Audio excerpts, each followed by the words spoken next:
Ah, brilliant. Thanks, Rachel. Okay, I'm just going to read out the script for this meeting.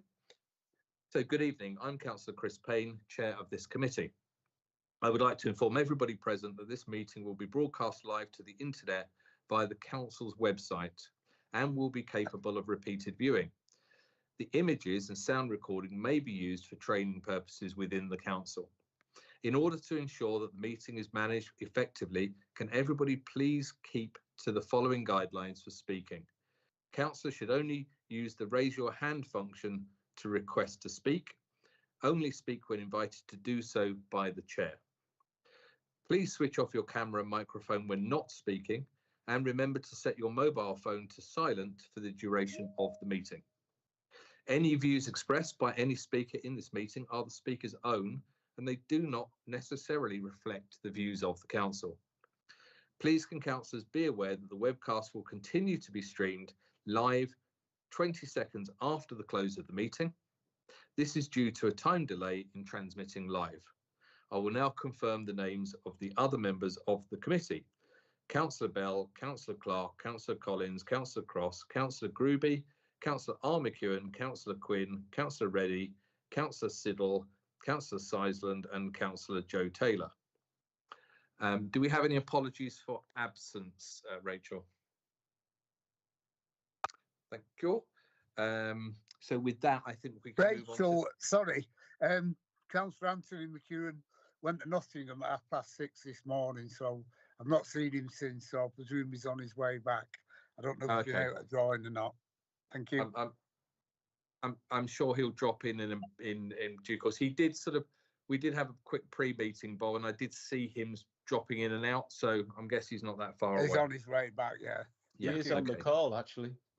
Is he? Yeah. Hang on, I'm going blind. Got into the people, but he's on mute at the moment. All right, okay, that's fine. Okay, so on to the agenda, and the next item on the agenda is to receive disclosures of interest on any matters before the committee. Does anybody want to declare any disclosable pecuniary interests or other interests? No? Okay, thank you. Do we have any matters referred to the committee under the call-in procedure? I don't think we do. I haven't had any notified to me. Excellent. Okay. And then the next item on the agenda is to approve the minutes of the previous meetings, which is in pages 3 to 8. I haven't got any questions from that. Has anybody else got any questions from the minutes of the previous meeting? No. No. Okay. So could I just have someone to propose those as an accurate record? Councillor Clark, thank you. And a seconder, Councillor Siddle. Thank you very much. The next item on the agenda is the Select Committee Work Programme. Now, for those of you that have had a look at the work programme, you'll see that the majority of the work programme has sort of finished, or this is the last meeting of what was in that previously discussed work programme. We've got one item that we're going to carry on to the March meeting that isn't in this meeting. And in the next, I think, couple of weeks, Rachel, we should have another meeting of the chairs of committees to agree the next sort of 3 or 4 months worth of programme. Excellent. Oh, Councillor Quinn. Oh, sorry, hang on. I think Councillor Collins was first.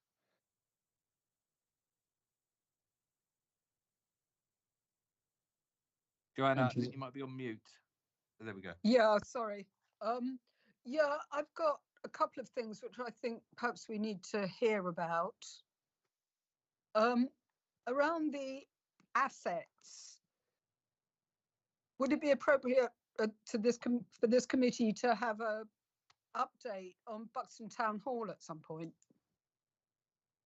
I think that would be appropriate, Joanna. I think I was discussing this with Martin earlier. I think we're due to have another subcommittee, and now we have a new director in place. I think it's the appropriate time to have another subcommittee. So I'm going to work with Rachel on setting a date for that, because I think we also need to review all the assets in context of what might happen in local government reorganisation. but I'm personally keen to review some of the smaller assets that we have out there and just see whether or not we can, you know, dispose of them in a way that works for whoever wants to buy them and for the council. Yep. You know, given the fact that I think last meeting we discussed the reservoir, which I think's worked out as a sort of win-win asset that we've managed to transfer. So I think another meeting, now we have a new director, to our head of, and I'll agree that date with Rachel, and we'll send an email around just to check that it meets everybody's needs. Yeah. You okay with that? Yes, that sounds fine. I Okay. have got another thing actually, which is under procurement. I noticed there were some really good principles, but the report just says what's planned, what's happening in a very kind of stark way. So I just think perhaps if there are principles, the scrutiny committees ought to have some idea of whether they're being adhered to. Okay.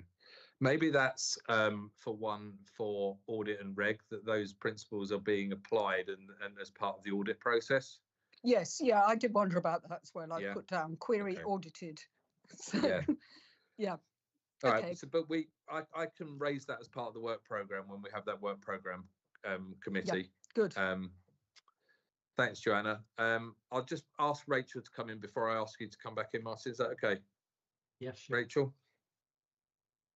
Yeah, Joanna sort of took the words out of my mouth in terms of the assets and the town hall. I would like to know that that's going to come back to the home committee, to the corporate select committee for some scrutiny as well, because it is quite crucial to people in Buxton. That's one thing.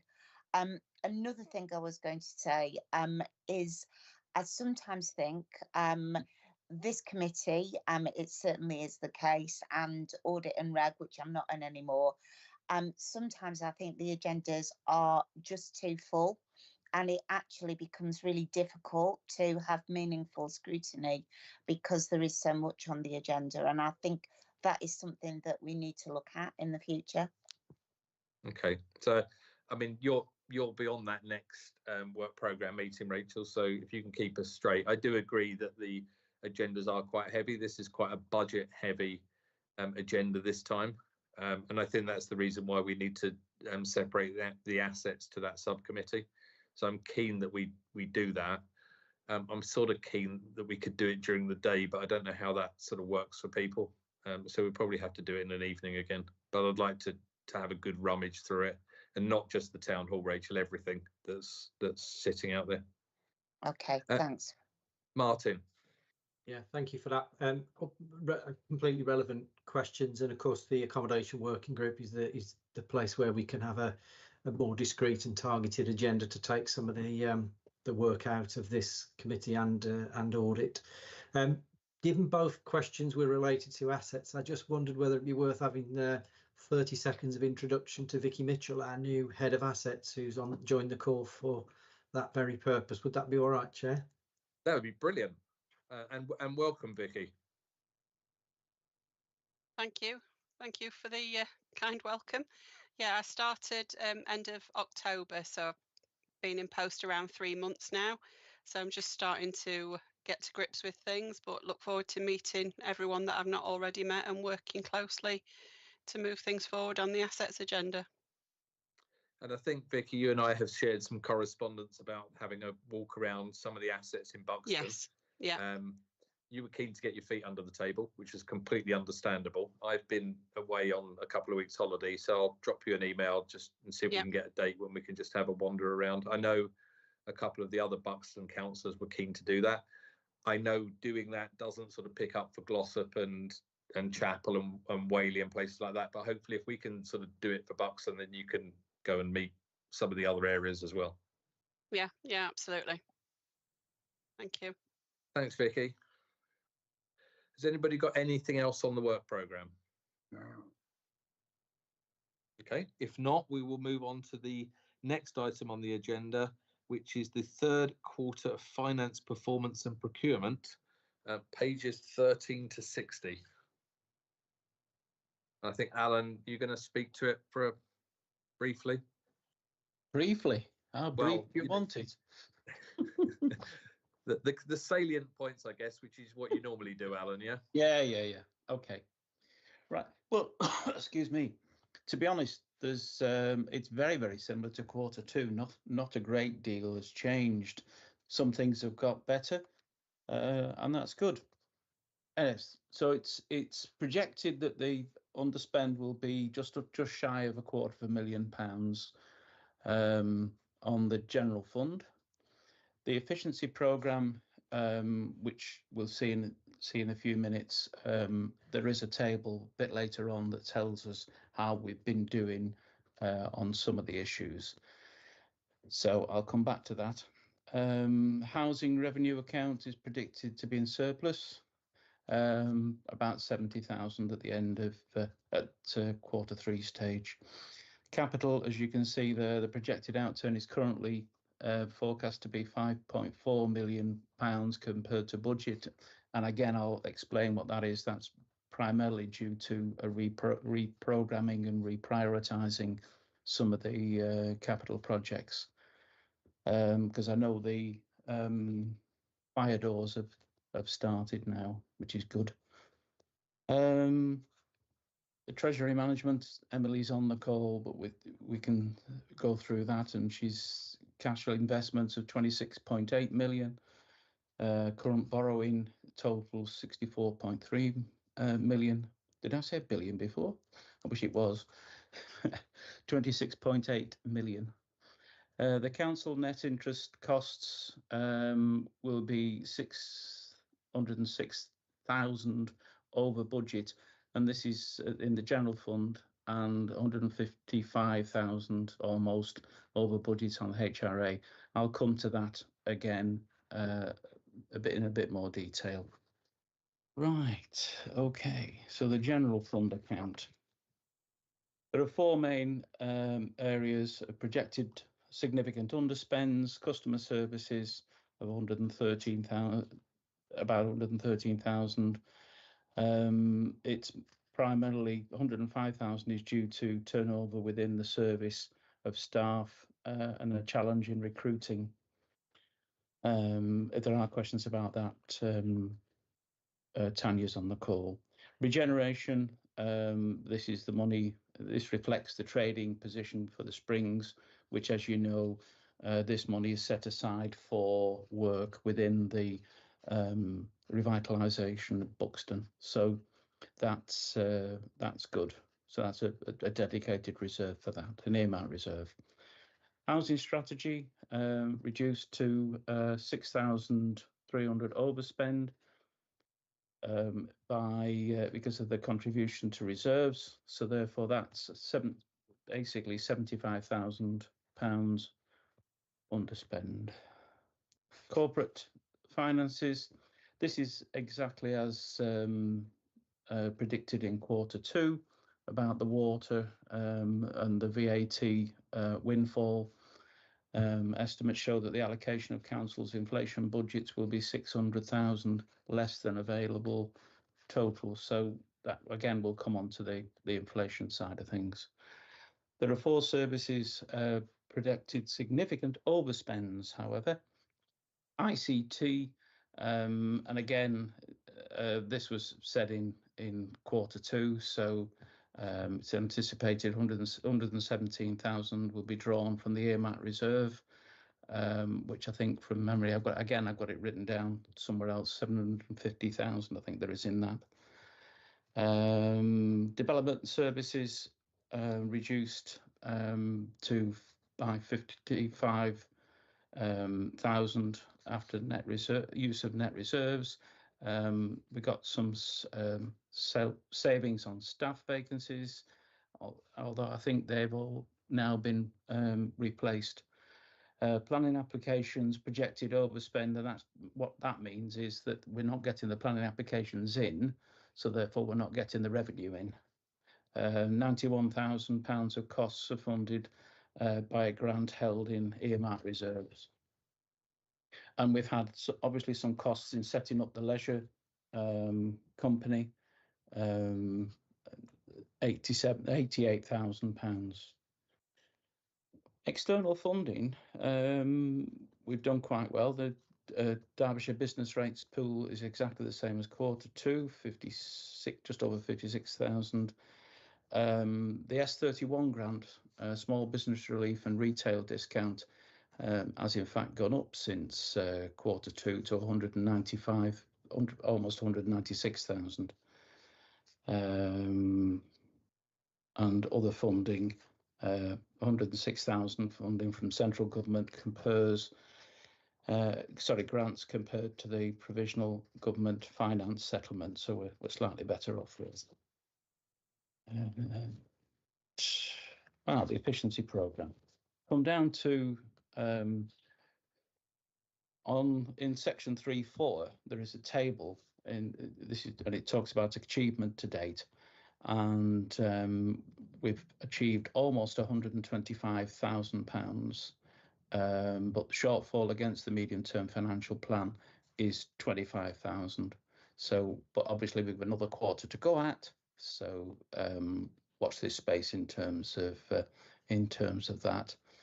and that's improved grants, improved rentals from garage sites, and some work that AES are doing, and some incomes and charges increase, and project management plan is 15,000, so that's doing quite well. Speaking of AES, basically we're projected to be better off by just almost £250,000 from Q2, so that's good. They're doing plenty of good work. It says down on section 4.4, the provisional outturn for the council includes various contract pressures.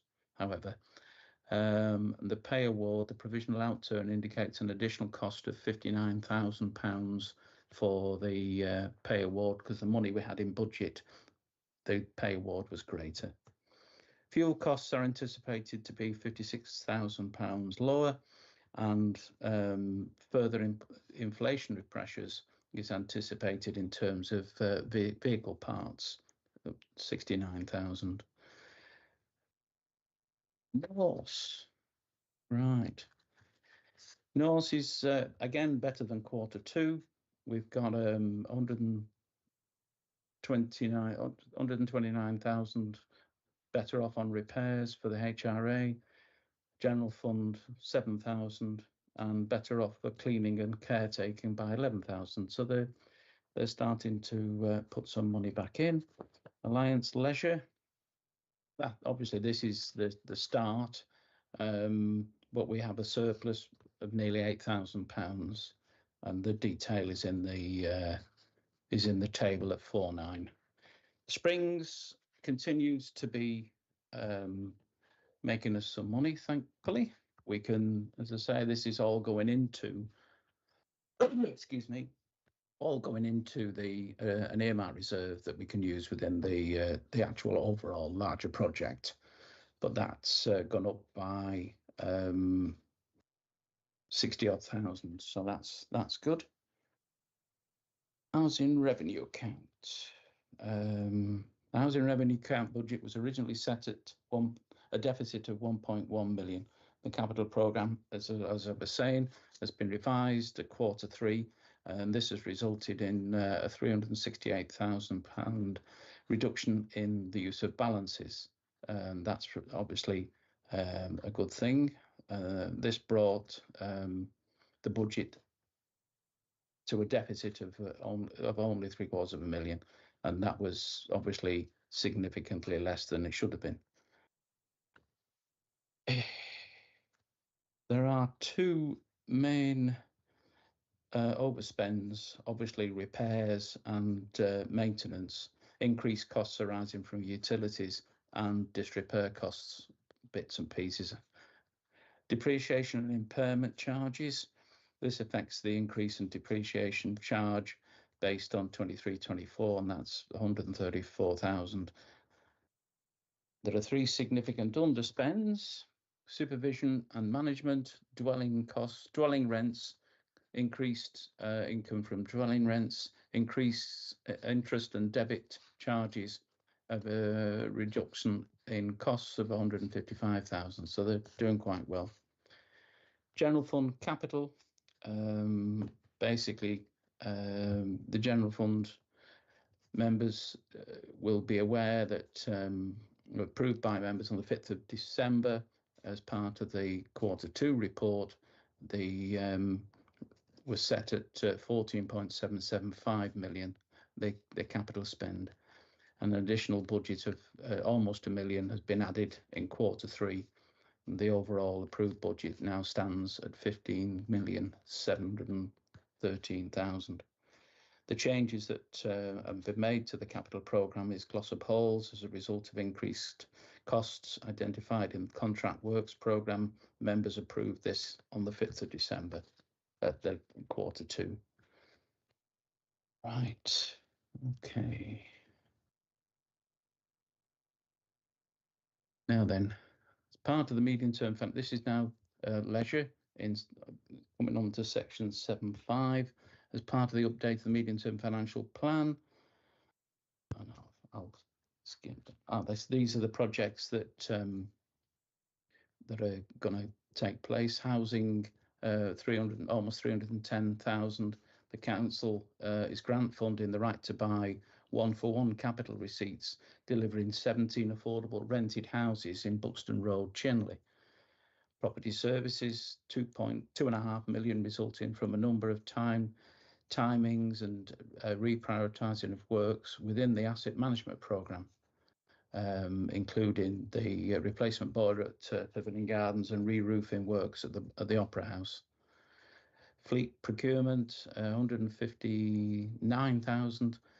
Replacement of vehicles and plant. This timetable has been re-evaluated in line with the requirements and availability of vehicles. Leisure services, 2.7 million. Further following consultation on the options, the major refurbishment at New Mills will not commence now till next financial year, and it's also linked in with the retro works we're having at Glossop Leisure Centre as well. One service is recording spending ahead, which is housing standards. Alliance Norse, these are the disabled facility grants, and Alliance Norse, which is Enable, i.e. N-Able brand, and they do all our disabled adaptations. Right. And investments, I'm right nearly at the end. As we were talking about before, in terms of investments, that's exactly the same as Q1.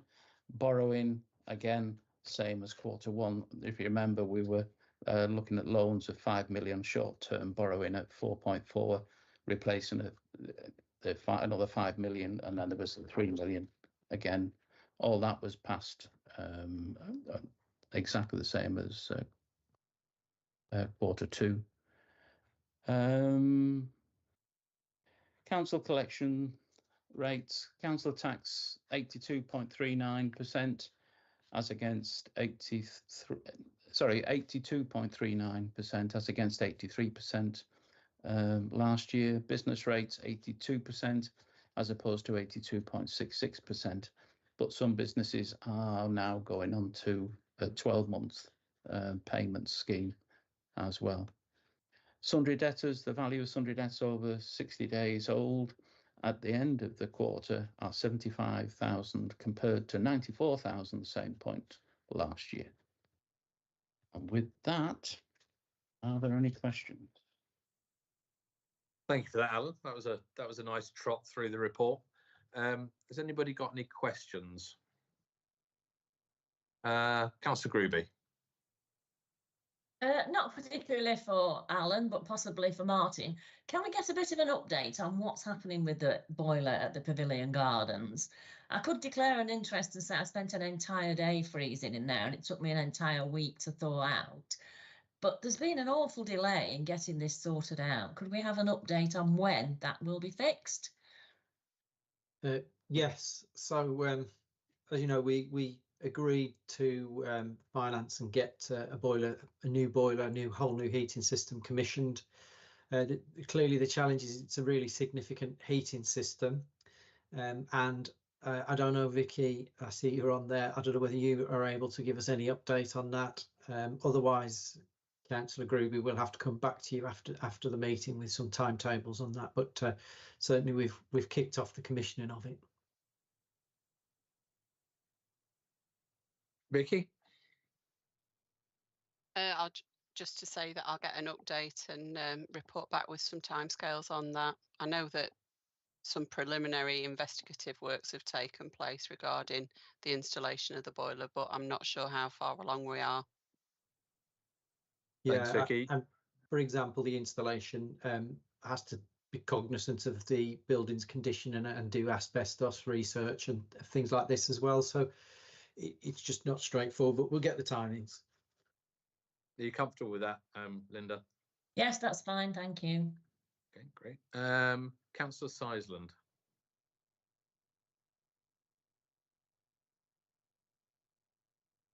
Thanks. Just a few observations. I noticed customer complaints are up by quite a lot. This seems to be to do with repairs on housing.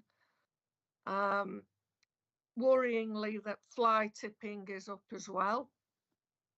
And there's a thing with these bin lids which I don't quite understand, because I don't have many people complain about it, but the people I have had, they've been treated appallingly.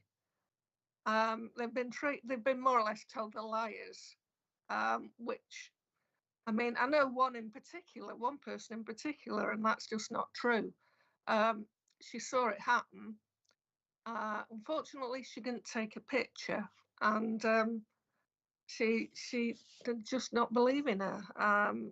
I've always had, we've always managed to work something out, but they've been very harsh on it lately. And I appreciate that not everybody tells the truth, but I'm sure in this couple of cases I have done.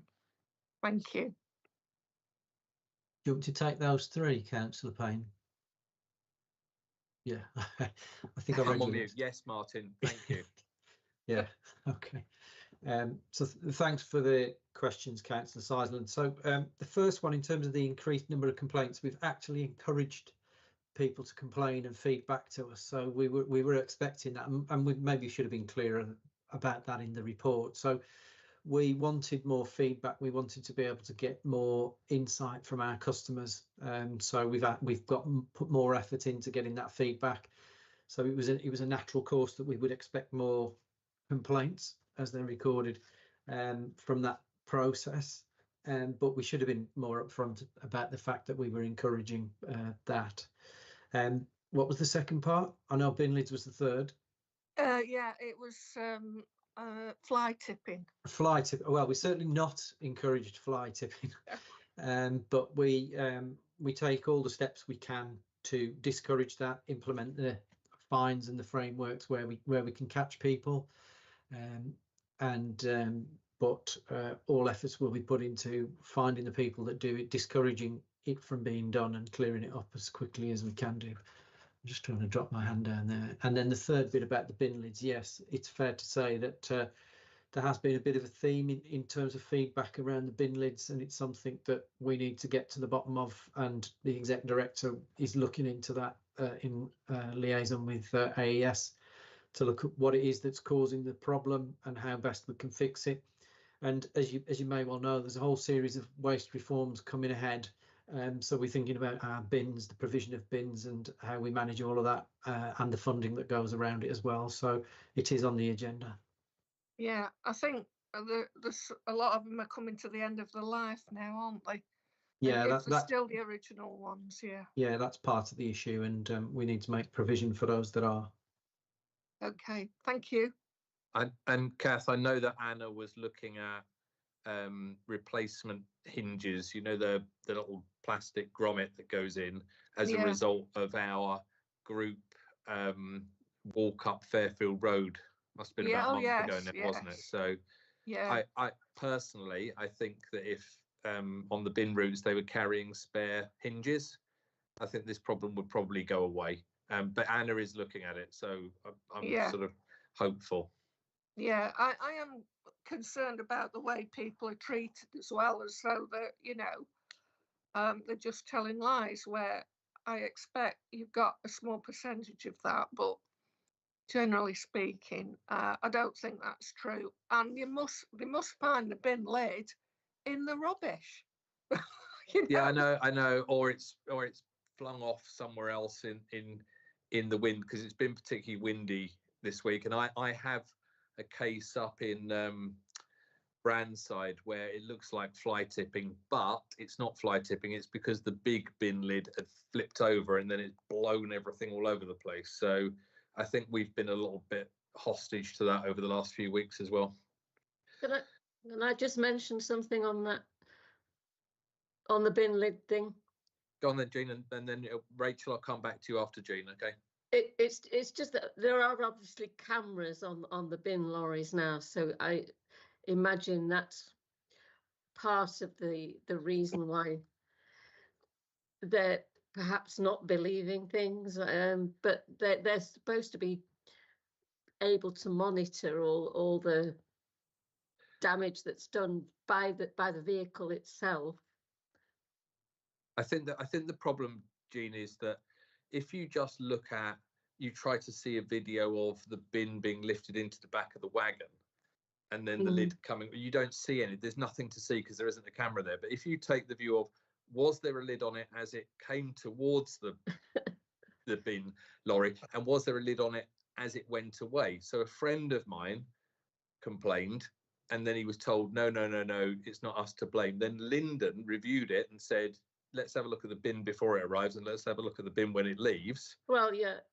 It would be useful to perhaps monitor some of the things. Maybe we could look at that in the waste, the joint waste panel as well. You know, perhaps they could show us a bit of the videos of the. Yeah, I think that would be a really good idea. I mean, obviously, she saw it herself. Unfortunately, she didn't take a picture of it, and they just blankly said no. So, you know, I know there've been a lot of complaints like that. Yeah. Okay, thank you. All right, thanks. Thanks, Jean. Thanks, Kath. Rachel, you were next. Councillor Quinn. Yeah, just a quick question. This comes a bit later as well, but I might as well throw it in. The Sylvan Park toilets refurbishment and the Ashwood Park, and I think there's Manor Park on as well. I've come off the screen. Why are those delayed, and how long are they going to be? I think is that another one for Vicky, or is it one for you, Martin? I'm happy to take that. So certainly I can speak for Sylvan Park toilets, and that is that when we went out to procure a provider to do the work, we couldn't get what we wanted for the price and quality that we needed, so we had to go back out to the market to recommission. We'll take that back. I don't know whether Vicky, I know that was something you were looking at, whether you've got an update beyond that, but certainly the first attempt to procure a provider to do the work was unsuccessful, so that's caused a delay. Maybe not, but we'll come back to you on that. Okay, thanks, Martin. Can I just come back on that one, because I do think it is crucial, the issue of those public toilets in Buxton Town Centre, and particularly it could do with being done before spring, when we really get a lot of tourism, and they're a mess and they need to be open for longer, and part of the phasing in should be good signage for them as well. And it really is urgent, and I would say Ashwood Park is as well, just from a Buxton perspective. Yeah, actually, I've just seen and remembered that we've got colleagues from Alliance North who are on the call. I don't know whether anybody from there has got any update on the procurement of a contract to do the work on the toilets. On the toilets, there's new mills that's going to commence shortly in this financial year, and then Chapel and the Frith and Sylvan have been pushed back to the springtime, and then they'll be commenced then. Could you give us a ballpark for springtime when? March or May? All I've got down is springtime, so that's all they've told me to schedule in for at the minute. So I can't be any more precise than that. I'm sorry. We'll come back to you, Councillor Quinn, with a bit more precision after. But it does sound like there's still a dependency on getting the right type of contractor for it as well, Martin. Yeah. Yeah, that was certainly the case. And to be fair to the team in the boardroom there, they might not have all of the detail as to the procurement that's gone on. So we'll pick that up and get back on that. Okay. Councillor Siddle. Yeah. Because bins have been mentioned, I thought I'll bring up the age-old problem. It's not quite in my ward, but it's in Councillor Jill Cross's ward. Jill Cross's ward. There's a lot of bins that are in absolute dire straits. There's tape round them and all sorts because they're part of the dodgy batch that we had, the faulty batch that we had at the first start of the brown bin issuing. And this is on one of our council estates, and we haven't replaced them all, and people are there with like bins taped up. I mean, how are the crew supposed to lift that on, and are we expecting our poorest residents to pay £35 to replace a bin that we know is faulty? And I know it's something that Jill's raised many times, but while we're talking about bin lids, let's look at the actual bin itself, especially on that area where there's so many that are falling apart. And I also, this is a big bugbear of me, if we've got bin, we should do a bin swap. So we've got families with bigger families. We should offer a bin swap so we can take their bins back if they're in good nick and offer them a bigger bin, and then potentially they could be reused on for people who need to replace the bins as well. That's another thing that we should look at, especially on recycling. I don't think on recycling, if we can save money on the waste disposal and get more recycling done, I think that's an equally as good a measure as well.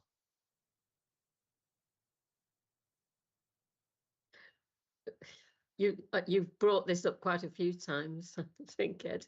Just commenting. Can I just say that they stopped replacing the dodgy brown bins some time ago now? It was when Nicola was still here. And is Chris speaking? I can't tell. It looks as though he's speaking. No. Yeah. Do you know the reason that they stopped, Jean? Well, they weren't getting any more of those particular bins that they had a stock at one time. But so is this because they stopped using that supplier, right, they didn't have any more to replace them with, and they were also getting older, so they were not going to replace them after a certain time, basically.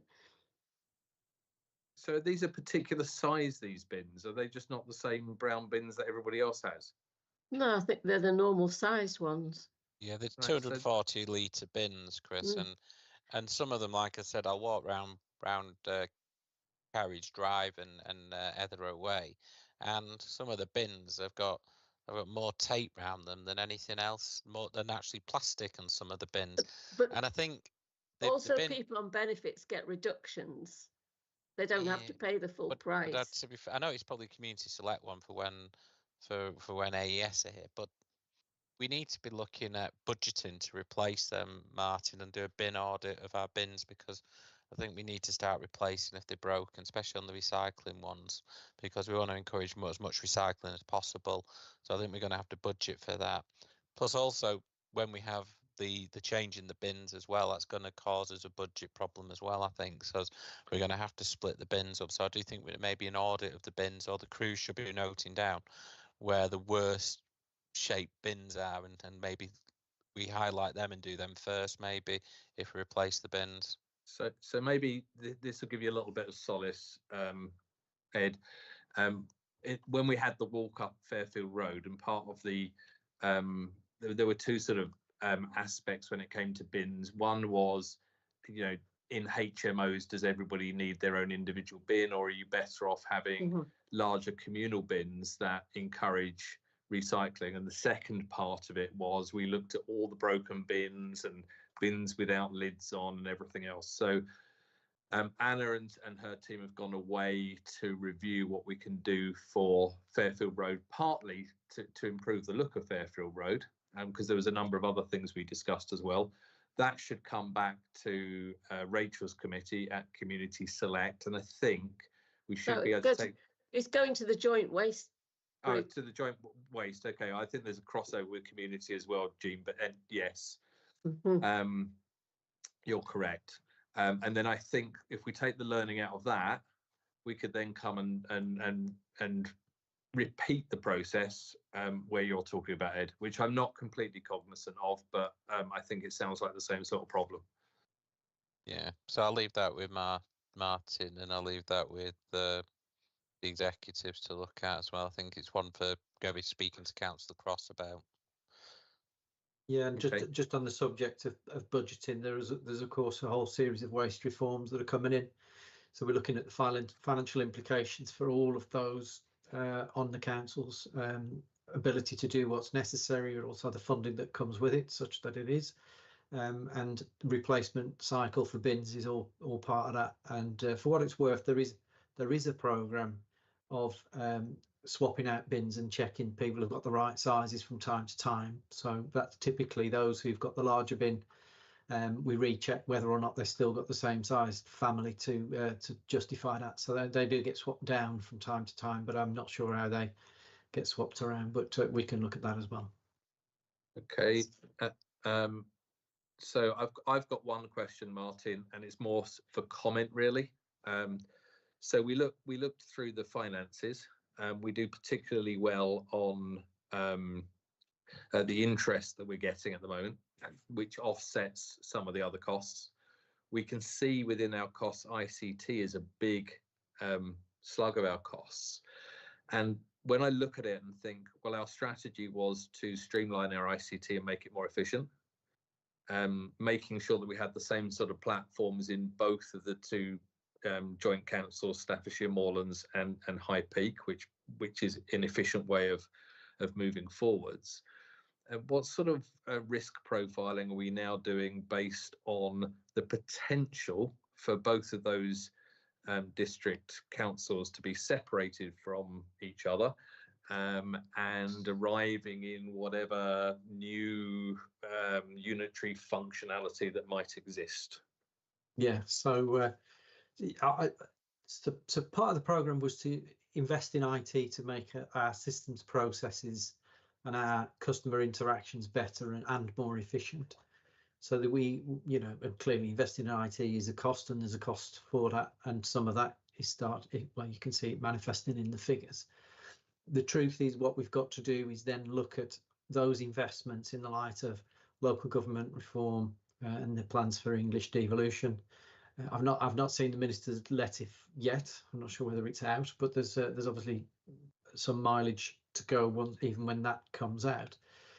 But what we're doing is looking at all of our investments, whether that's IT or capital, and looking at whether or not the business case for that still stacks up, whether that's in a return in very short order, or whether that's, for example, taking an IT system that is almost entirely High Peak based, that the housing system, we've got an end of life software system that will have no support at the end of that period. Then we've got to put something in place. However, what we were planning to put in place is almost certainly not going to be what we will put in place, because the investment, the ambition and the aspiration for this council as it stands at the moment is to grow our housing stock to 6,000 properties. We needed an IT system to be able to do that, and that obviously costs more than one just to maintain and keep us going and track everything that's happening within the housing revenue account with our tenants and with our houses. So that's if you like, a new framing for that decision and the way that we look at it, and every big decision like that we'll have to look at.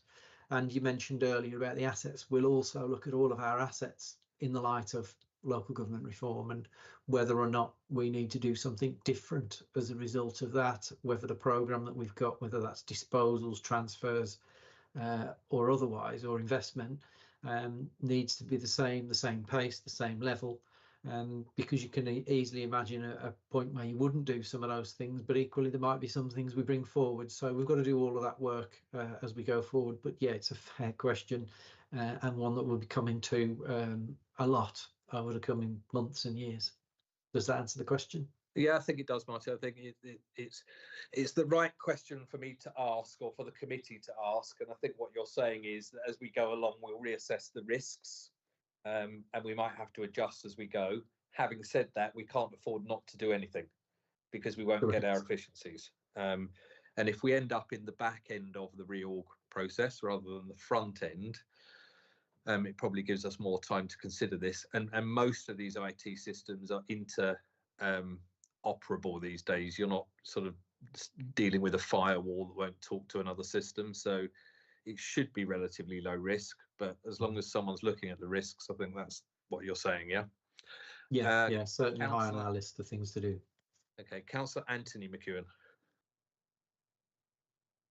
Yeah, in addition to what Martin said, sort of as we get a little bit further on the local government reorganisation journey, we'll start to get a sense of who it is that we're likely to be matched up with or working in any new authority. And we'll also start conversations with them around what systems they're using to see if there's any sort of matchups that we can start to do with those services that need an earlier replacement because they're coming to end of life, as Martin mentioned. Thanks. Okay, thanks, Anthony. If there's no more questions, I think for this section, we were asked to note the third quarter finance performance and procurement, and then we have a separate item in section 2.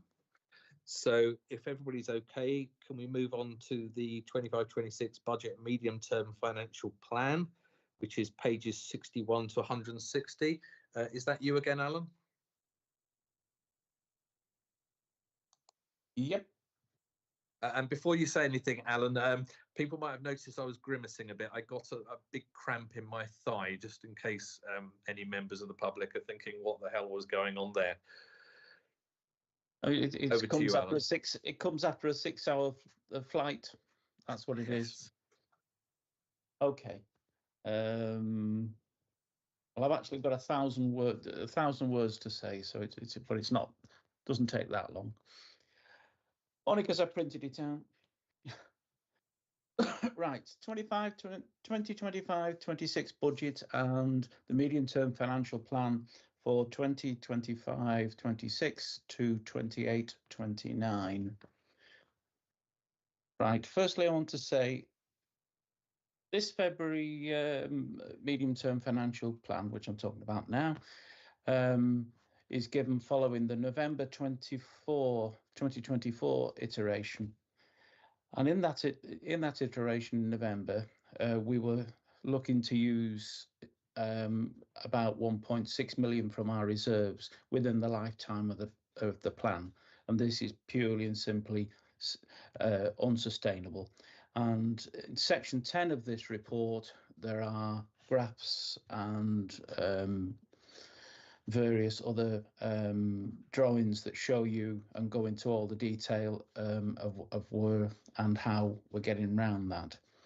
So following on from the settlement, budget statement and the white paper on local government reform, we've in this medium-term financial plan, we will use £74,000 of reserves over the life of the plan, which is significantly less than the 1.6 million I was talking about a few minutes ago. So we have constructed the plan, which is for 4 years, assuming that the council is continuing. I know there's local government reform. We don't know what that's going to take shape. So therefore we and our finance team have to carry on and do it as though we were going on for the next 4 or however number of years. This is a legal obligation that the 151 officer, i.e. Martin, and his team must perform. So with that in mind, and inflationary costs are now coming through and having an effect on the council's costs. If you look at the table on 6.2.3, an average increase of 475,000 per year is expected in the current medium-term financial plan. Employers' national insurance are increasing, but the government grant is also increased to us, and it will mostly cover the NI costs. With slightly bit more detail to find out on that, but that's where we are at this moment in time. And with this in mind, let's look at some details. This is a balanced budget, medium-term financial plan for the next 4 years. So as you can see in the papers, it goes through a lot of different aspects, and some of them that we've just talked about in the questions, I'll also mention here. Asset management plan. A great deal of work is being undertaken to maintain and improve our asset base. The capital strategy, which is in Appendix B, sets out the proposed outcomes and actions, the consequence of capital and revenue financial implications. So that's worth a good read. The major projects, housing grants for disabled facilities grants, they're being currently carried out by Norse, as I said, in the third quarter under the Enable brand, and they seem to be doing a very, very good job because they're spending their budget quicker than we can get it. ICT improvements, we've just been talking about the IT improvements, will reduce costs of services, reducing admin, paper usage and freeing up officers' time. An earmark reserve is currently standing at £750,000 for this project. So we've been building up a reserve for that. And obviously the discussion that we've just had, I know is going on, and I will be part of that. So the rationalisation and looking at what could happen, what should happen. But at the moment, this is the medium-term financial plan, and this is our plan for the ICT. Whether or not we go into buying the relevant bits of stuff, we will get and come back to you. But we've got a plan that we would. Fleet management. New vehicles will be funded via direct capital purchase. In response to climate change, of course, cleaner fuels and a greater efficiency are key considerations in this. Leisure projects, again, as I said in the previous third quarter, New Mills Leisure Centre refurbishment is pending further member approval, but it's now linked, of course, to the remedial works at Glossop Leisure Centre in terms of the squash courts and things.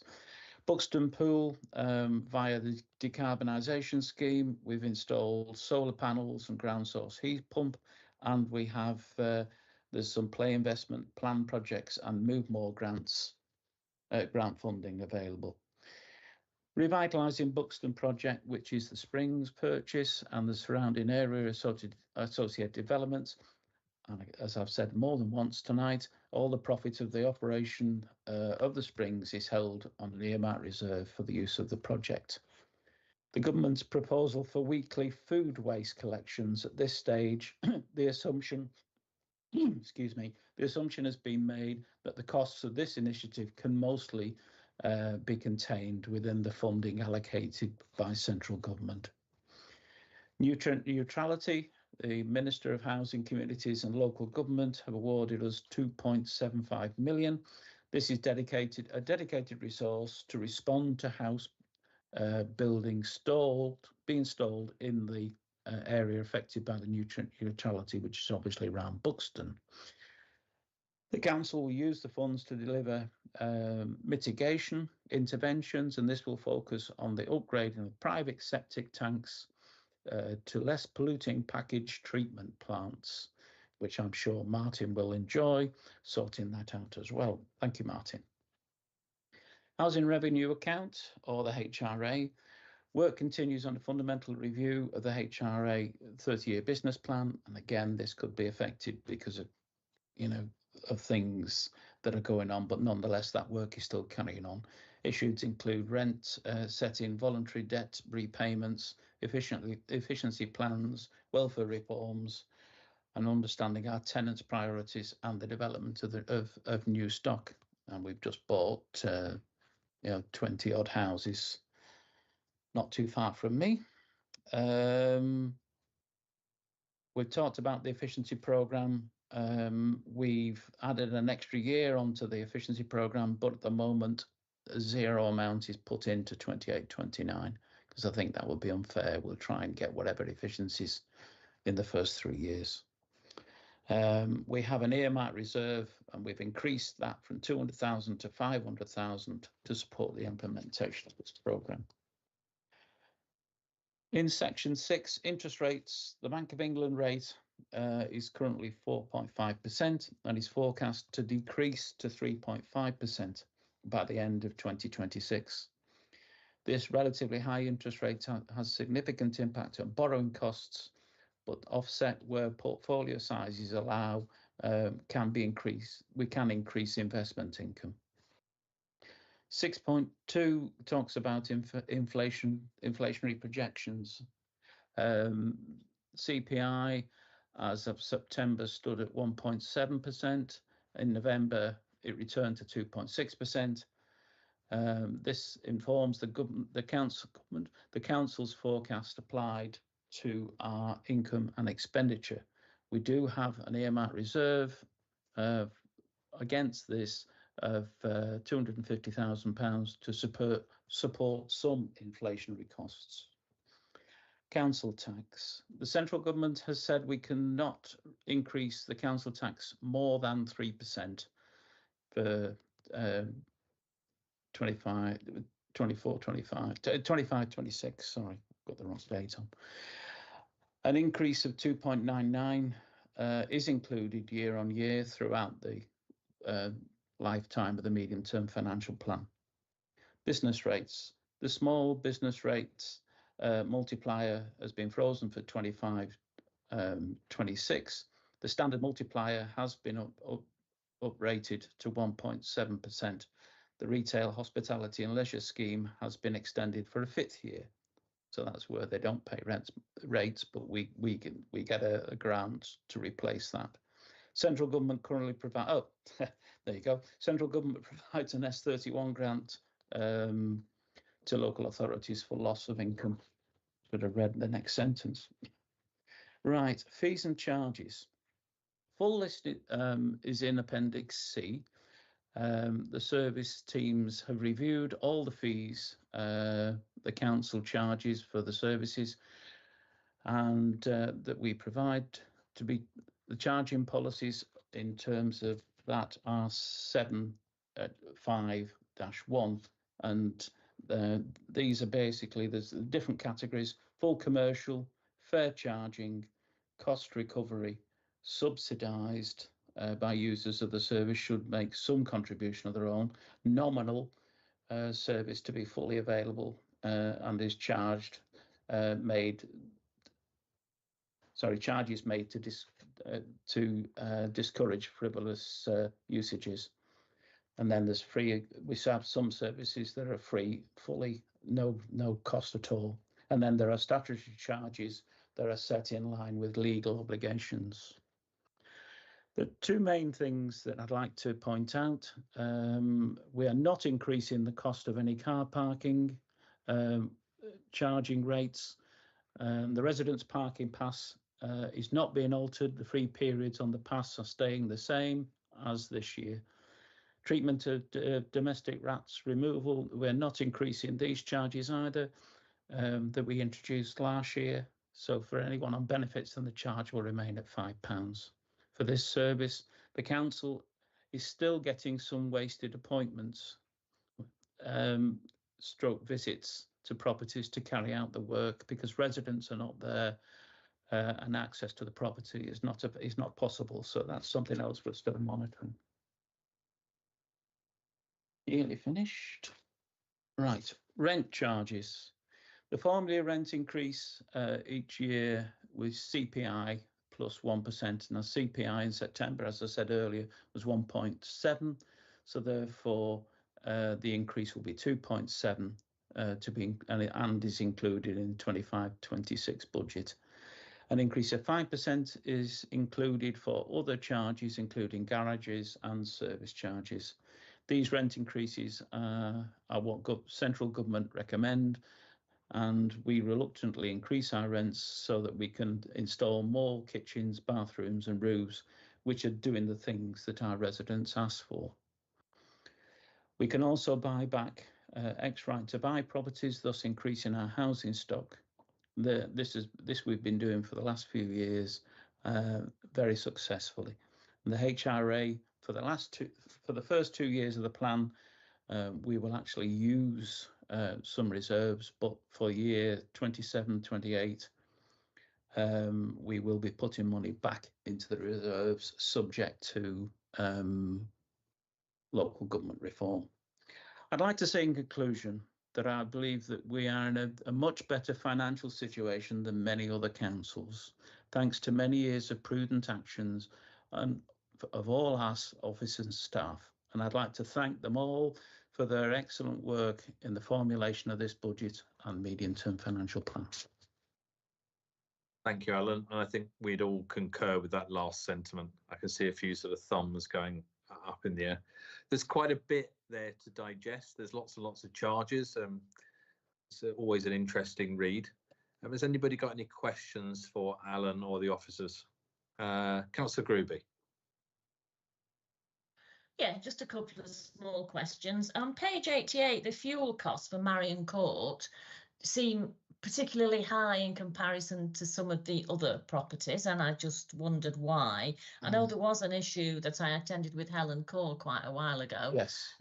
So it doesn't necessarily need to be an answer now. We can come back on that.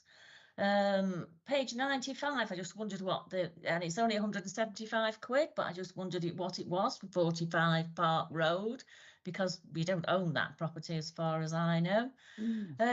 Page 126, taxi licence costs. There's a big hike on those, which I was a bit disappointed to see, because we're desperately short of taxis, certainly in Buxton. That's licensing, isn't it? Yeah, it is, yeah. Page 149, there's no increase on environmental crime, which I would have thought that we should have to deter environmental crime particularly. And I think that's it for me. Thank you. Right. Before I get anybody else to come in, does anybody want to make any comments on those, Martin? And just on Linda's point, I was reading recently with much interest the carryings on of Wolverhampton Council's taxi licensing, and whether or not you could price yourself out of taxi licensing because someone else was pricing themselves in. Only because you mentioned it, Linda, I thought that's a sort of interesting aspect of what can happen if you put prices up. There are certain councils that actually have a reputation for giving licenses out willy-nilly, which is why we're very, very careful about whose taxis we want to be used in the high peak.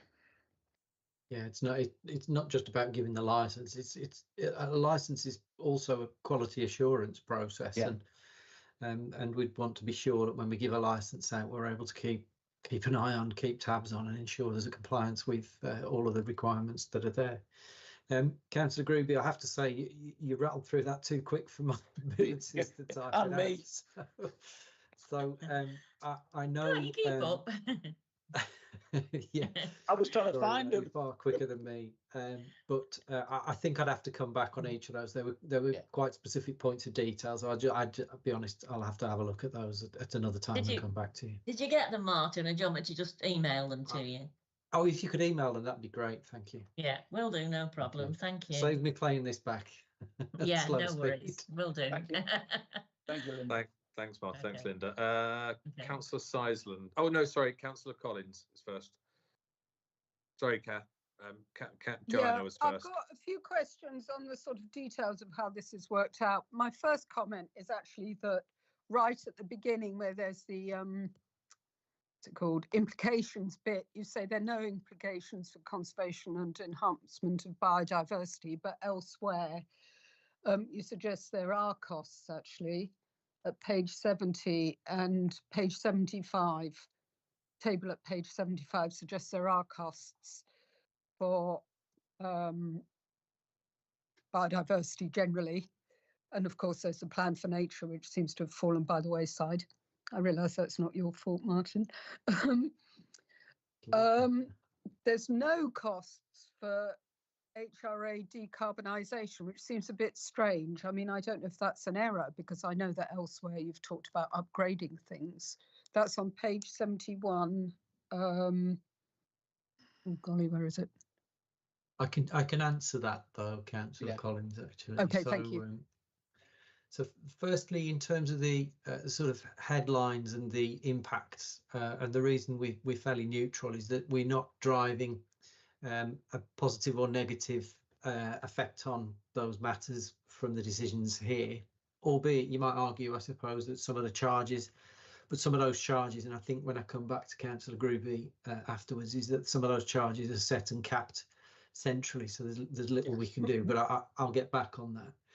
In terms of decarbonisation in our housing stock, it's fair to say that we have a task to do to get up-to-date energy performance certificates for all of our stock, and that will influence then the capital programme that we have to put in place to be able to achieve the relevant energy rating for the whole of the stock.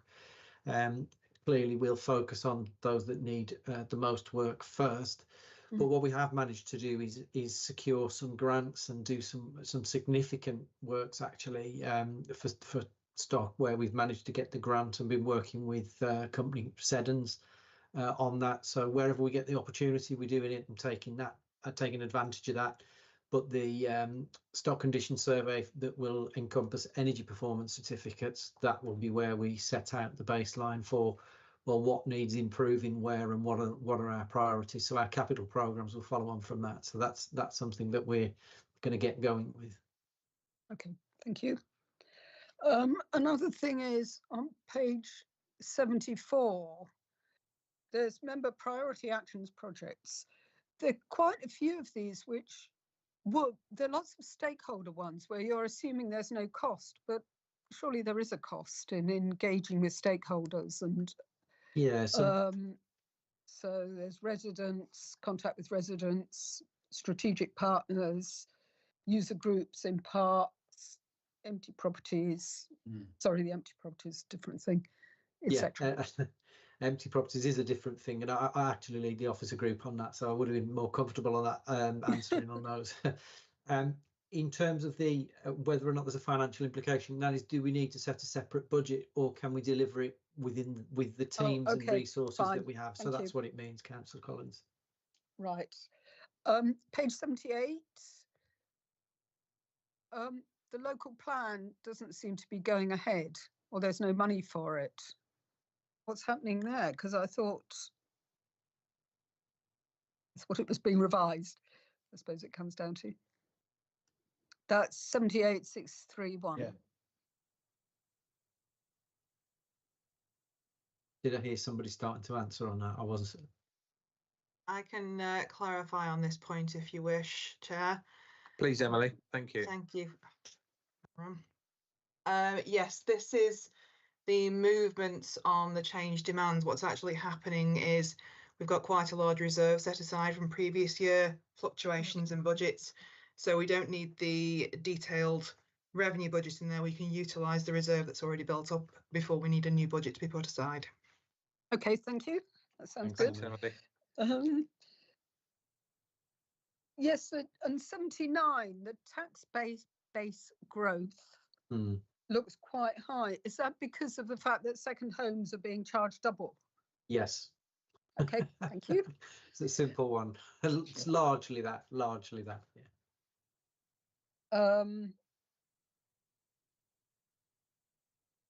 Yeah. So I think probably I'll come to the thing that really I think I simply don't understand why the decisions are made as they are, which is parking. I mean, parking is not going up.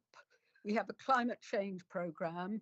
We have a Move More, which is supposed to be encouraging people to cycle and walk and not use their cars for their health for the health benefits. Residents parking, residents still can park for free. We have lots of visitors, and this is particularly the case in the Hope Valley, but it's also in other places where we can actually make money. And in the Hope Valley, you know, it costs £7.90 for a day out. That is nothing, because most people actually don't spend the money in the Hope Valley. They come here and go for a walk. So I simply don't understand the parking charges. And there's another question about parking fines, which I know are set centrally. Can I answer the question about parking before you get into fines, Councillor Collins? Because I think, well, I hope you'll be pleased to know that there's a separate report coming looking at a series of policy initiatives to encourage the behaviour we want, discourage behaviours we don't, and raise money and do everything else as well. So it's not part of this suite of changes. As Councillor Barrow has said, we're not intending to do across the board change in car parking rates. Right. We want to be more bespoke and specific and target it towards the priority actions and exactly the sort of things that you're raising there. So that report is in the making, and so that'll follow in over the next few weeks and months. Well, I have to say it's taken a long time, because I think this is the third year I've said this. It is indeed, Councillor Collins, and if Martin hadn't said what he's just said, because I've seen the report, so it's coming. It is at that sort of stage in terms of that. I've seen the draft report anyway, and we've both the leader and I have commented on it. Okay, good. But the other thing is the fines, because again, and I have to admit to having had a couple of parking fines, and I look at them and I think, what a drag. I'll pay this immediately. It's £25, and I groan. It's not a real deterrent. And I know that they're set centrally and they're still very low, but they're not this low. So again, why haven't they been put up? And I can see you need a report and you need to analyse things, but it seems to me that this doesn't need very much analysis, especially the fines. I'll leave that one with Martin. Yeah, it's something that we might have to look at when we look at the policy objectives and looking at what we're trying to achieve. And of course, you're right, Councillor Collins, a fine is hopefully designed to be something that prevents a behaviour and encourages the behaviour that we want. And if we're not thinking that that's sufficient to initiate that, then maybe we need to look again. But I don't know what's behind that. We'd have to look into it. Yeah, I think it's just illogical when everybody needs more money, not to get it in places where people are actually not behaving as they should. So, yeah, okay. I think that's it from me. Thanks, Jana. Councillor Sizeland. On page 75, it says the empty properties plan is not implemented. That wasn't my impression. Can somebody tell me why it's not been implemented when we have got somebody in to do this? We've got an officer in to do this. I can answer that. Oh, good. I'm pleased to say. So we have an officer group who've come together. We have an empty property strategy, and we are delivering that. But what we're looking to do, and what this is referring to, is we're looking to improve it and take advantage of some new legislation that we've got available to us. So we've done a lot of work in the background on that. I've got a meeting, in fact, with Councillor Sloman this month, I think it is, where I'm just going to talk through what we've got planned around empty homes, how she wants to shape that, and so you'll be hearing a lot more about that in the coming weeks and months. But we're referring to an update and a refresh and a new strategy as opposed to one. We're not sat on our hands. We are delivering on empty properties, but there's more we can do. There's new legislation, as I say, so we want to take advantage of that for residential and business properties. That's good, because that needs sorting out. Okay. On page 79, Nestlé seem to be paying a very, very small amount of money. for the millions of bottles of Buxton water they are selling. So when was the price last put up, and why aren't we getting more money from them? Yes, so there's obviously there's an agreed rate, and the income that we get is related to that agreed rate. But I don't disagree that it's time to maybe have another look at that. Not that we want to do any negotiating over the over Corporate Select, but we will definitely need to come and have a look at that. And now that Vicky's in post, it is a task that rests with the head of assets that we can pick that up. But certainly an area we should look at. And it's something I've raised myself, that I it's never, as long as I've been a councillor, I don't think it's changed. It's completely disproportionate to the amounts, like I say, of millions of bottles of water they are selling. Yep. We need some tough negotiators. I think there's a commercial aspect to it, Kath. Yeah, that if Martin could come back at some other point and discuss in part 2. Yeah.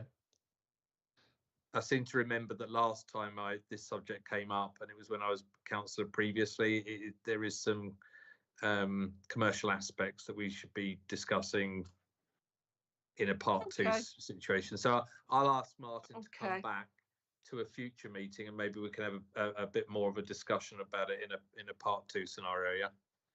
Yeah. Okay, thank you. Councillor Quinn. Yeah. Just a couple of things really. Are we, when we're talking about empty homes, are we picking up on the holiday lets, the Airbnbs, etc.? Are they easy to find? Are we managing to get them, or are they declaring themselves as businesses? Do we know? Do we have a register of how many people are actually renting out holiday lets? Yeah, so that question is one of compliance, essentially, because if it's an Airbnb, it wouldn't be categorised as an empty home. It would be treated as a business. So we do have work within our revenues team to look at the compliance levels for those that are being rented out versus those that would be declared empty.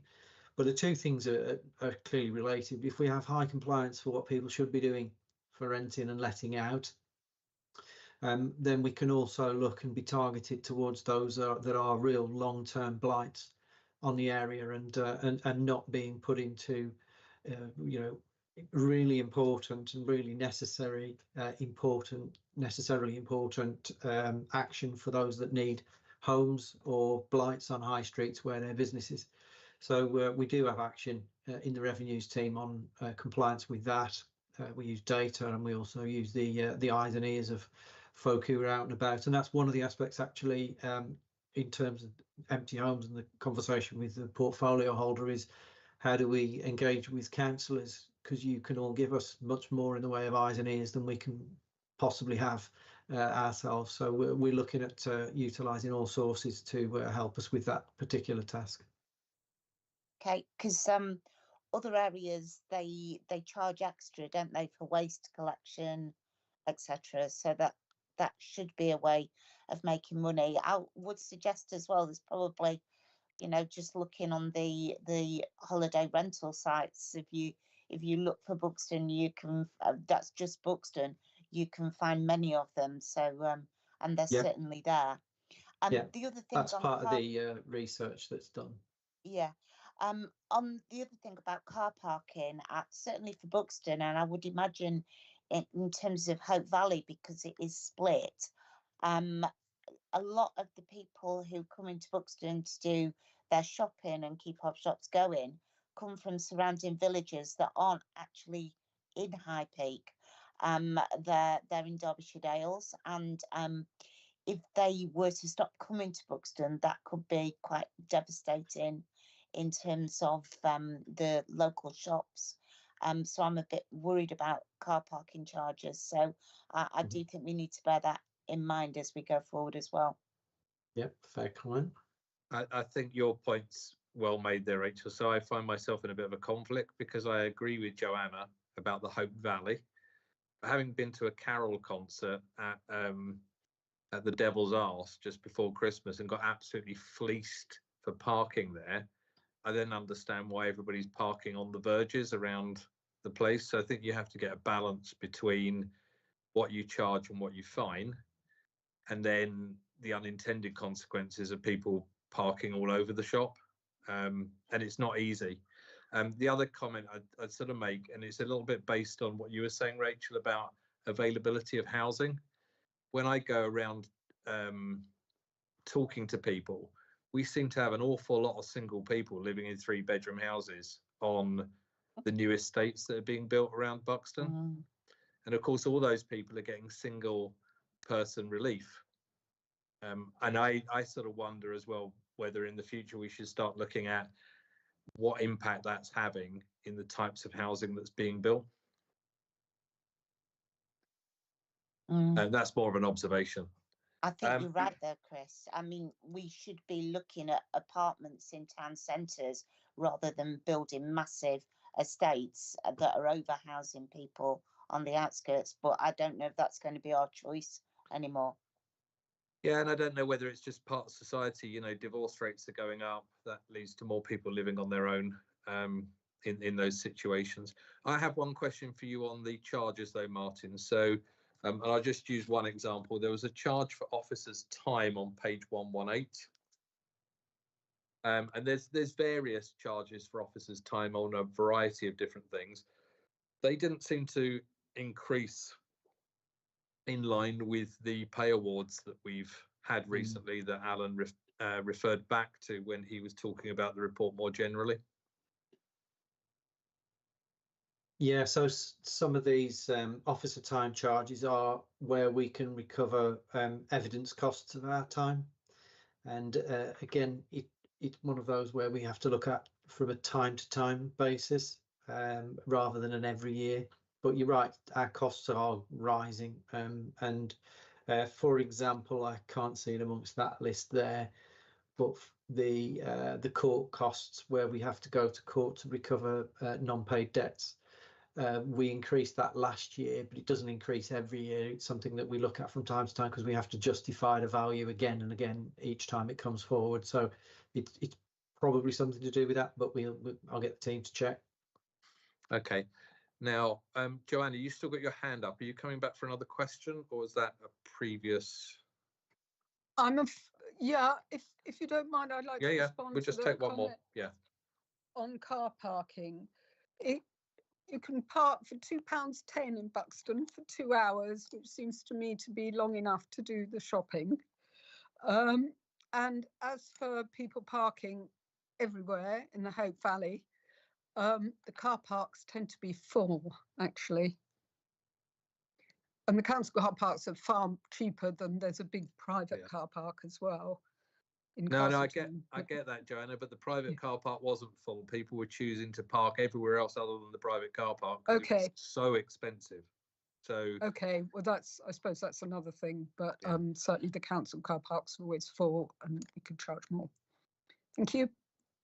And it wasn't it's a balance thing, Joanna, because I find myself agreeing with you vehemently, but at the same time I can see the laws of unintended consequences. Yeah. So just remind me, Alan, I don't think we need to vote on this, do we? Because when I read back to the paper, it says the executive recommends to the full council. So I think this is just for us to note rather than. That's correct. Yeah. Yes. Okay. Well, it's to scrutinise and ask any sort of questions that similar, exactly all the questions that have been asked are valid questions and things that we need to look at. And if Linda notifies Martin via email as regards to all the, I was trying to get to her, but she was going so fast I just couldn't keep up. So I know I'll talk to Martin about it. Okay, I know one of them was 45 Park Road. So that's right, but I can't find that now. Okay, so if everybody's happy, we'll move on to the next item on the agenda, which is the Alliance North Delivery Annual Review of Performance, which is number 8.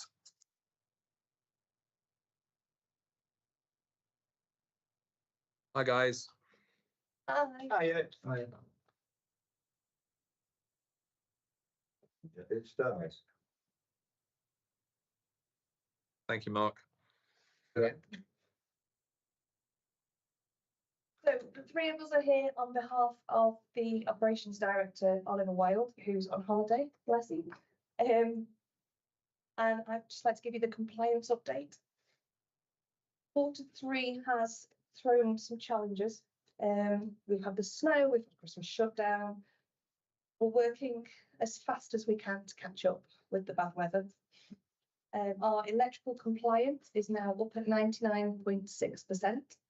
We have 12 remaining EICRs overdue, which are all in the process of gaining access with the housing team. Gas compliance is up there at 99.89%. We have one property overdue. Fire risk assessment actions are progressing well. We've got a couple that are going down for a capital programme for major works. General fund compliance, we had a dip in Legionella KPIs and asbestos KPI. This was due to our contractors upgrading systems, and we had a delay in the reports coming over. We have been scrutinising all of our contractors' spend, trying to cut back as much as we can. With new contracts starting, we've got radon monitoring about to begin, and we are undertaking the next round of fire door inspections. We've recently undergone an electrical audit just before Christmas, and we've had positive feedback from the assets team on that. We're currently recruiting for a third full-time compliance officer, and we have interviews taking place next week. We've seen an increase in some of our boiler repair costs over winter, which I think is just due to the demand. And as we've added in at the end, I've been quite busy with coursework and qualifications. Right, I'll just run through the capital projects next. Just to update the Pavilion Gardens boiler replacement. That's currently in the end stages of the stage 3 design. There's quite a lot of work going on, mainly because half the pipe work is buried in floor underground. So we are still working through that, and then we can push through onto VIVA4 and get some cost certainty. The roofing designs there progressing as well, although there's been some increase in scope on the amount of roofs we're doing there. So that's still going on. I think that's just started design stage 2. The public toilet refurbishment and new mills will start this financial year. As I said before, the chapel and the Frith and the Silver ones are scheduled for spring, and we'll update on the dates accordingly for that. And the housing capital projects there, we all expect those to be completed in the current budgets we're assigned. Just to give an overview, we've done 30 bungalows for external wall insulation, wet rooms and bathrooms, 44 bathrooms, 20 wet rooms. We've resurfaced 6 car parks in Gamesley, 15 properties re-roofed, 190 properties with new windows and doors, 241 boiler replacements and or heating. The fire doors is nearly there. We've done 110 out of 134. And the communal canopies are imminent if they're not start at the end of January. That's going to be across Highfield, Crosslands and Cliff Road.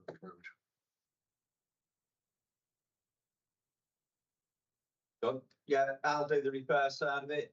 We've had increased roofing repair costs during winter. These have been absorbed within the spending limits. Historically, this stream has overspent by £1 million per year prior to the JV, but through cost control, contractor costs reduced, subbies, not using them as much, increased reliance on internal labour, and also recruiting new internal labour, what we didn't have before. We're being able to use them for more works. Also, the control of the tenants doing their own repairs, the responsibilities for them to look after things that are in the tenancy handbook for them to do, which has helped. This has decreased the housing repairs overspend, and we're now on track to meet the budget by year end. Total repairs completed 3,289, 98% on time delivery, tenant satisfaction 92%, based on 279 surveys. General fund repairs, 83% of 320 planned jobs completed on time. but we have had some delays due to weather-related issues, which has affected response times. Moving on to the health and safety quality environmental update, no incidents or accidents in Q3, no outstanding safety concerns or near-miss reports logged during Q3. 4 minor accidents recorded in 2024. These are February, April, June and August. The SHEC team are proposing a health and safety visit in February, March to discuss audit findings and potential process improvements. Moving on to HR, vacancies and recruitment. 2 positions posted in October and November. 13 applications received with an average recruitment time of 9 days in October. Employee turnover, headcount at the start of Q3, that's 96. The end of Q3, 94. A turnover rate of 3.13% of October, 2.13% for November, and 1.6% in December. 12-month average turnover of 1.30%, and 5 new starters October to December.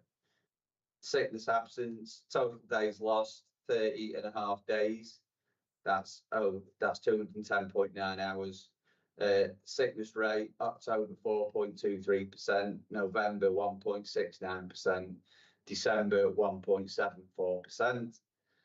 Key HR developments, training. The Management Essentials course was completed by 15 staff, which was focused on leadership, management and development. Operational risks. The winter weather has impacted on repairs and compliance KPIs, being mitigated through additional resources. Regulatory risks. DFG prioritisation and means testing causing increased dropouts.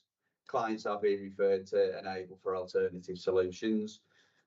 Conclusion, Alliance North is now on a strong financial trajectory. Seasonal spending variances, cost-saving initiatives, external funding opportunities and improved service delivery are reinforcing business resilience.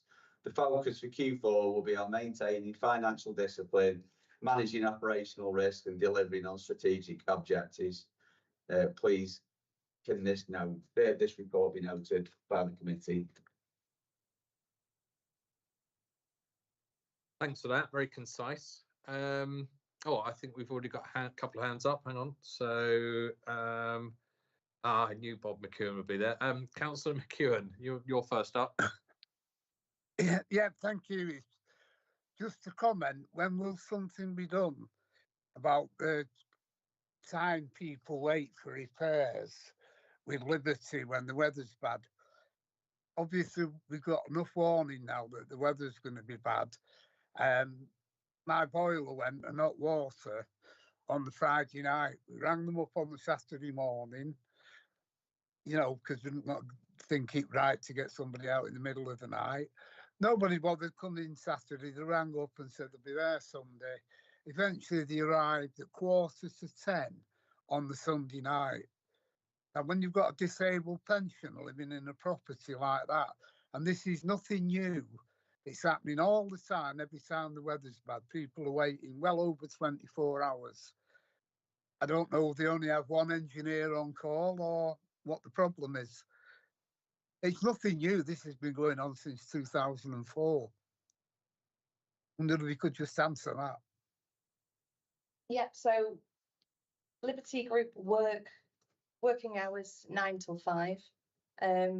During those times, we should have 8 engineers on patch at any one time. Out of hours, we do only have 1 engineer covering. Obviously, as the weather gets bad, we need to look at bringing a second engineer in to back that up. Obviously, with the snow, it just wiped us all out. We are working with them to try and get some more local engineers that live on patch, because obviously if they're in their area, it makes things a lot easier. But they've had quite high staff turnover recently, and we've got 1 engineer off on long-term sick, which has had a huge impact to their service delivery. We are trying. Yeah, the engineer who's been on long-term sick is an absolute gem, both to the council and Liberty.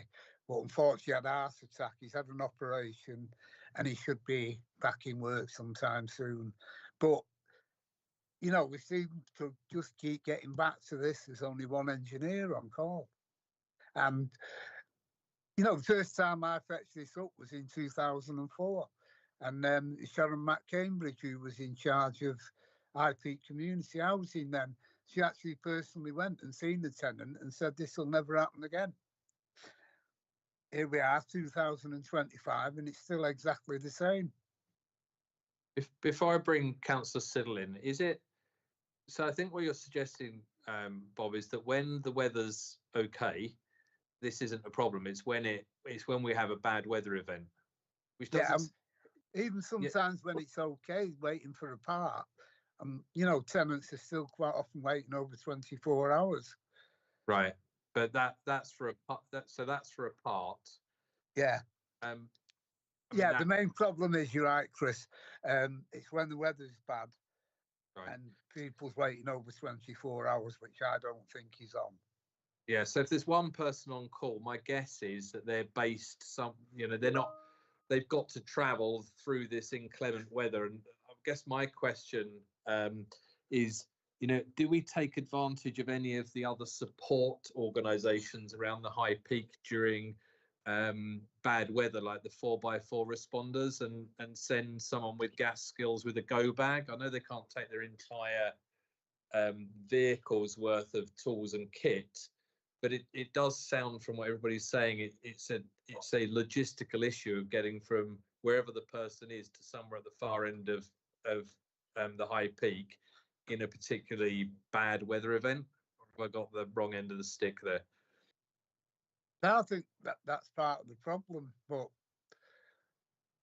you know, the last time it happened, we knew the weather was going to be bad, and yet there was only one engineer on call, and the lack of information to the tenants wasn't very good as well. Right. Is that something the team at Alliance North could take away and just have a look at and see, you know, what is the logistical issue? Obviously, you're going to get to a point, Bob, where if there was 17 foot of snow, it might, you know, you might say, well, nobody's ever going to get there. But we do have, you know, other organisations in the High Peak who go out and help when we have these problems and get people from A to B. Anthony, did you want to come in on this as well? Thanks, Chair.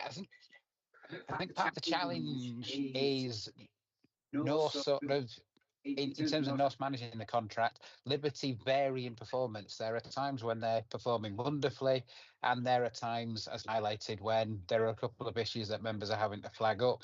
It was due to be raised at we have a strategic oversight board where there's members of the exec, officers, and representatives from North. However, unfortunately, the most recent one had to be cancelled, so it will be one of the items that will be considered at the next one in March. I think part of the challenge is because of the size of our contract and the size of sort of other companies that can do it, we're a bit limited in terms of sort of getting an alternative. But I know it is something that Jane and the team have chased up on a regular basis with them, and it's just trying to get that consistent performance from Liberty in terms of sort of dealing with these issues. Yeah, sometimes they're wonderful, but unfortunately they don't seem to always maintain that 100% performance. Thanks, Chair. Okay, so Anthony, when you're having that conversation at the next meeting, can you just consider what I said about, is it just a vehicle problem? Because all sorts of operational organisations have this problem. You can't kit everybody with a Land Rover, but that ability to get hold of a vehicle that can get you from A to B in circumstances where you wouldn't normally need it. Yeah, it can just be pressures on, as Jade mentioned, sort of there's generally only one engineer on for those out of our calls. And as you can imagine, sort of the engineer sort of dealt with a call in Harper Hill and his next call's up in Gamesley or Tintwistle.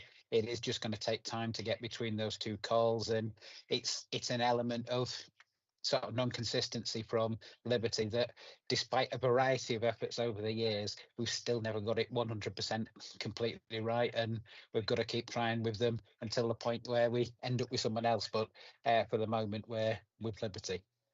Okay, so Councillor Siddle, thank you for waiting patiently. It's okay. Yeah, I just wanted to raise about the I'm a trustee of the Opera House, and we've had an issue with the safety curtain at the building, and contractors, maybe one for Vicky because I know she met with Paul, but just in case if we've got this 125-year-old safety curtain that may be part of the heritage, but it's not practical for modern day use. So I think we as a council, Norse and obviously Vicky, we need to push to get a brand new safety curtain because that minimises risk of cancellation for the theatre, minimises risk of the reputation to the theatre as well, when obviously not having to cancel because of this safety curtain. I think it's just something that we should look at, and I don't think it's that much to replace the safety curtain, but I think it's maybe one for Vicky to look at and speak with the board more and just give reassurances that we are going to look at getting that done as soon as possible. Councillor McEwen, you want to come back? Thanks, Chair. There's been a range of discussions with the Opera House board around both sort of improvements to be made to the Opera House, but also sort of in terms of the ongoing maintenance issues around it. In terms of the specific issues around the safety curtain, we identified some works that had been done during our previous repair spoke when it was DCC doing the repairs for us that hadn't necessarily been the best in terms of the sort of the work that was done. So we've got in place reviewed arrangements to do that.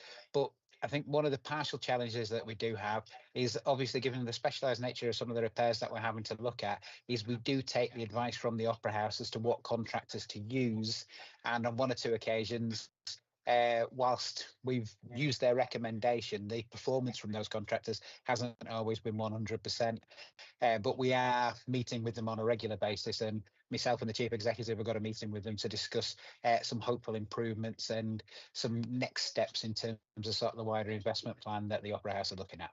Thanks. Yeah, thanks, Anthony. I believe we found some roof tiles that were put the wrong way, hence we had a leak in the roof. So that was great. So, like I said, I think I was saying to them at the Opera House that we are getting a better standard of repairs from the company because we can actually manage it better. So I think people are reassured, but I think it's just working together. And I think we've got this partnership now, and hopefully we can build on that.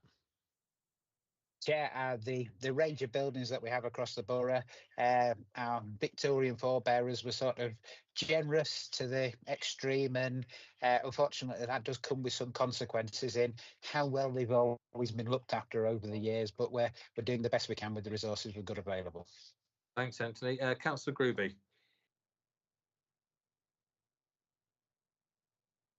Sorry, yeah, just a quick one. On the subject of heating, and we have had our sheltered accommodation quite often without heating, is there no way that we could have some sort of a contingency where we can just lend radiators or some sort of heating? Because we have had people, as was pointed out previously, without heating for several days. Just wondered if we could have some sort of contingency plan to keep people warm. We do have a stock of approximately 50 portable radiators kept at one of the blocks. Obviously, if one of the larger blocks goes down, it's not quite enough, but it's a pallet load in the area. Yeah, that's definitely a help if we can get those transported to people that are in difficulties. Then that's good. Thank you. Okay. Okay. Any more questions? No. If not, we will note your report and thank you for being patient. And sorry, Bob McKeown's just stuck his hand up. Yeah, sorry, just a quick one. Is it worth just the team introducing themselves? Sort of, although they gave the report, they didn't say who they were and what they did.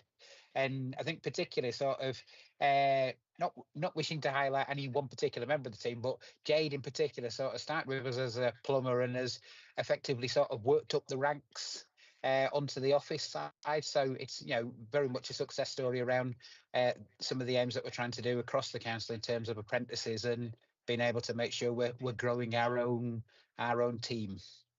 Okay, we will do that. Bob, the other Councillor McKeown, Senior, Bob put his hand up first, and then we'll come back to that.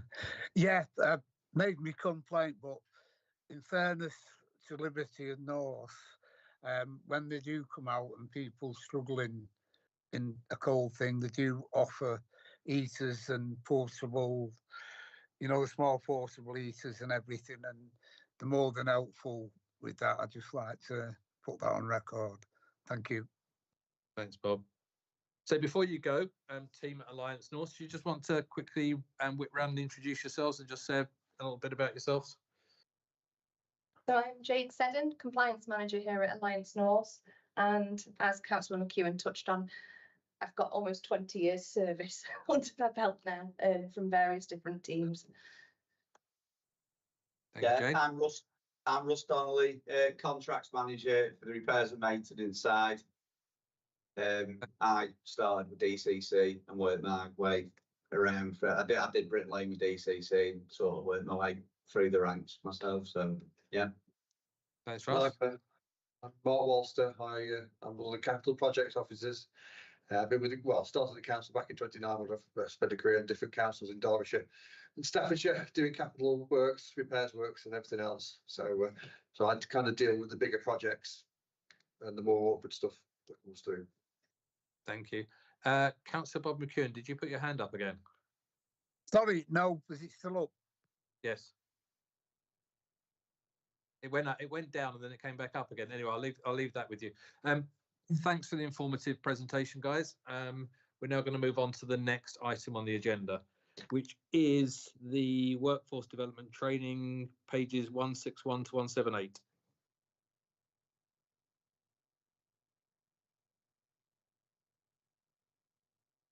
Who's talking to this? I think this is Tanya. Tanya?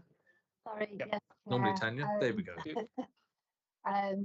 Yes, we've got, you've got in front of you a report that follows on from the report we brought last year. So it just gives you the update of the workforce development. So I think it's mainly for you to note the report. But there's a couple of things I just want to point out. One, obviously, on the back of what the staff from Alliance North have said, we are continuing to invest in our staff. Over the last 12 months, we've had another 33 staff that have progressed through the Alliance grades. So I think it shows our sort of development and the opportunities we present to the staff. You've got a whole raft of information in there that just follows on from last year. In light of the local government reform and devolution work, one of our main priorities is to continue that extensive investment in our staff to put everybody in the best position that we can going forward. And I'm happy to take any questions. Thanks, Tanya. I think we've got a question for Councillor Siddle. Yes.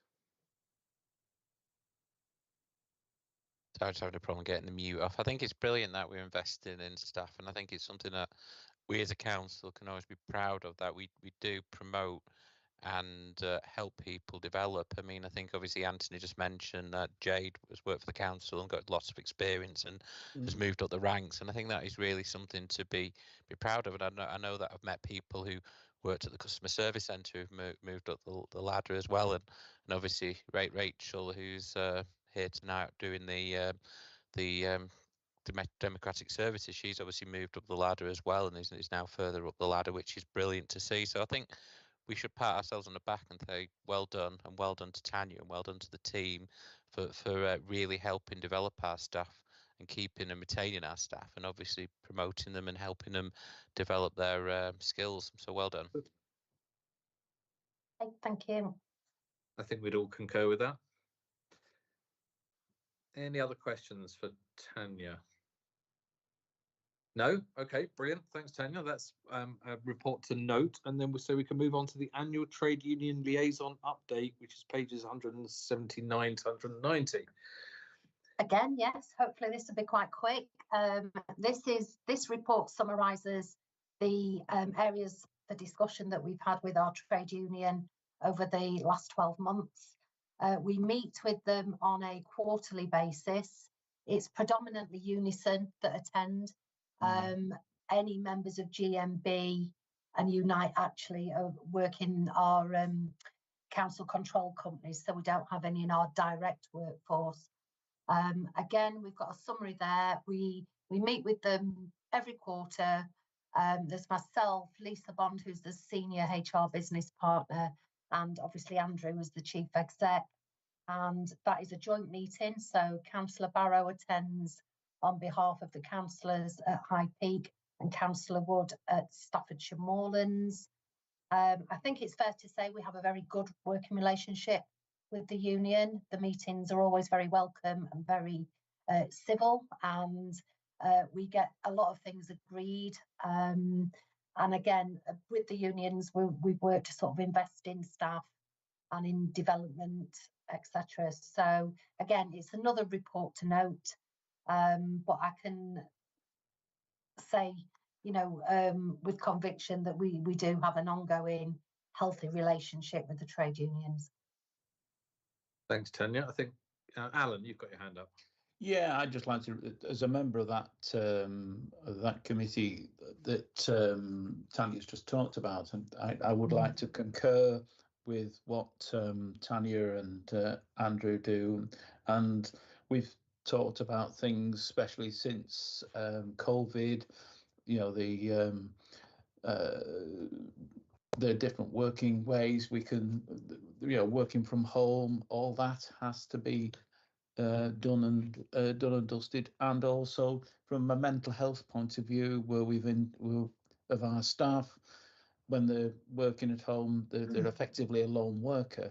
So, you know, things that the unions and indeed Tanya and Andrew and I and Chris also talked about in terms of wanting to support all the time the staff to make sure that they have the chance to advance.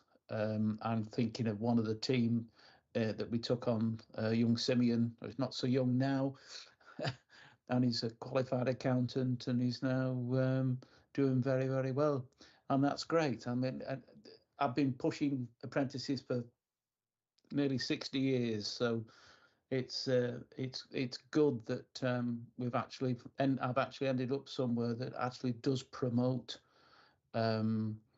apprentices and you know, graduate apprentices as well. So I'm very, very pleased with the progress that we're doing on this. Thanks, Alan. Councillor Siddle, you've got a hand up. Yeah, I think it's really good. I mean, I'm a trade union rep where I work, and we have a recognition agreement, and we work really well with the HR team and obviously all the departments. I think it's good to foster good relationship with the trade union, because obviously we can work together to help through troubled times. I think especially at the moment with the merger of the potential reorganisation of local government, there's going to be a greater movement with trade unions to ensure that the reorganisation is smooth as possible, and that as many of our dedicated hard-working members of staff have obviously taken on that journey, and we don't lose that skills or expertise when it goes to the next council. I mean, one thing we do at the council I work at is we do have what's called a trade union partnership agreement. So maybe that's something that we could look at, where it's a document where we talk about how we can work together more closely, and how as trade unions and the council can work as one. So I think that'd be something really good to say, look, we work together as a union. Here's an official partnership agreement to show how we work together over and above what goes on with the recognition agreements that we have in place. Thanks, Ed. I think Tanya's noted that. Yeah, I'll take that to the next meeting.